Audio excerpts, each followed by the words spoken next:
बिस्मिल्लाहिर्रहमानिर्रहीम। कल जो हदीस पढ़ी गई थी उसका फ़ायदा।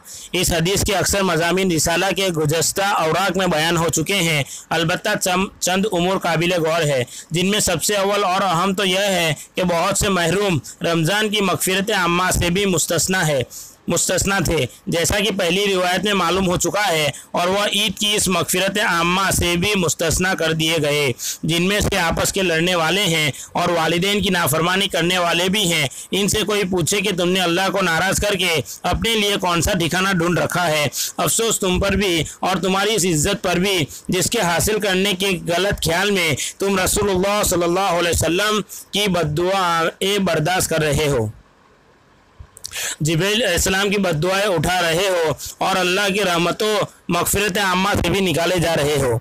मैं पूछता हूँ कि आज तुमने अपने मुकाबिले ज़क दे ही दी, अपनी मूँछ ऊँची कर ही ली, वह कितने दिन तुम्हारे साथ रह सकती है, जबकि अल्लाह का प्यारा रसूल सल्लल्लाहु अलैहि वसल्लम तुम्हारे ऊपर लानत कर रहा है, अल्लाह का मुकर्रम फरिश्ता तुम्हारी हलाकत की बद्दुआ दे रहा है। अल्लाह जल्ल शान तुम्हें अपनी मग़फ़िरत और रहमत से निकाल रहे हैं। अल्लाह के वास्ते सोचो और बस करो। सुबह का भटका शाम को घर आ जाए तो कुछ भी नहीं गया। आज वक्त है और तलाफ़ी मुमकिन है, और कल जब ऐसे हाकिम की पेशी में जाना है जहाँ न इज़्ज़त व वजाहत की पूछ, न मालो मता करामत, वहाँ सिर्फ तुम्हारे अमाल की पूछ है और हर हरकत लिखी लिखाई है। हक तआला सानो अपने हुकूक के में दरगुजर फरमाते हैं, मगर बंदों के आपस के हुकूक में बगैर बदला दिए नहीं छोड़ते।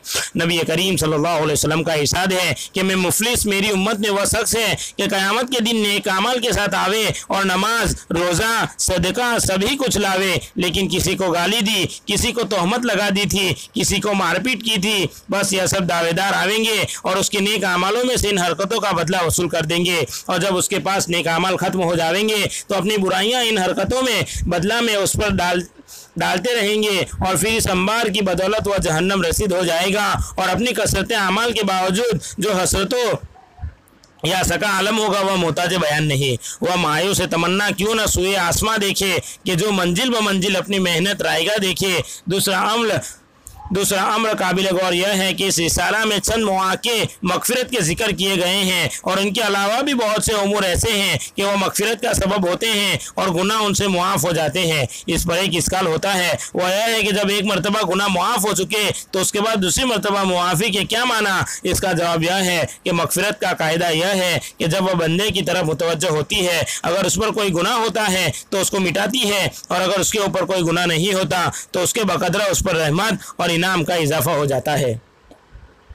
तीसरा अम्र यह है कि साबिका हदीस में भी बाज़ जगह और इस हदीस में भी हक तआला सानो ने अपने मग़फ़िरत फरमाने पर फरिश्तों को गवाह बनाया है। इसकी वजह यह है कि क़यामत की अदालत के मामलात ज़ाबिता पर रखे गए हैं। अंबिया अलैहिस्सलाम में उनकी तबलीग के बारे में भी गवाह तलब किए जाएंगे। चुनांचे हदीस की किताबों में बहुत से मौके पर नबी करीम सल्लल्लाहु अलैहि वसल्लम ने इरशाद फरमाया है कि मैं तुमसे मेरे बारे में सवाल होगा, इरशाद फरमाया है कि तुमसे मेरे बारे में सवाल होगा, लिहाजा तुम गवाह रहो कि मैं पहुंचा चुका हूँ। बुखारी वगैरह में रिवायत है कि हज़रत नूह अलैहिस्सलाम क़यामत के दिन बुलाए जाएंगे, उनसे दरियाफ़्त किया जाएगा कि तुमने रिसालत का हक अदा किया, हमारे अहकाम पहुँचाए। वो अर्ज़ करेंगे पहुँचाए थे। फिर उनकी उम्मत से पूछा जाएगा कि तुम्हें अहकाम पहुँचाए थे। वह कहेंगे मा जाना मिन बसीरन वला नज़ीर, हमारे पास न कोई बसरत देने वाला आया न डराने वाला। तो हज़रत नूह अलैहिस्सलाम से पूछा जाएगा कि अपने गवाह पेश करो। वह मोहम्मद सल्लल्लाहु अलैहि वसल्लम और उनकी उम्मत को पेश करेंगे। उम्मत मोहम्मदिया बुलाई जाएगी और गवाही देगी।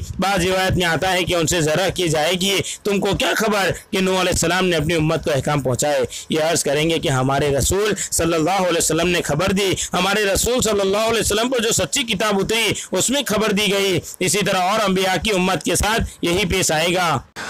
अल्लाह ताला कहने से ज़्यादा अमल की तौफीक अता फरमाए। आमीन।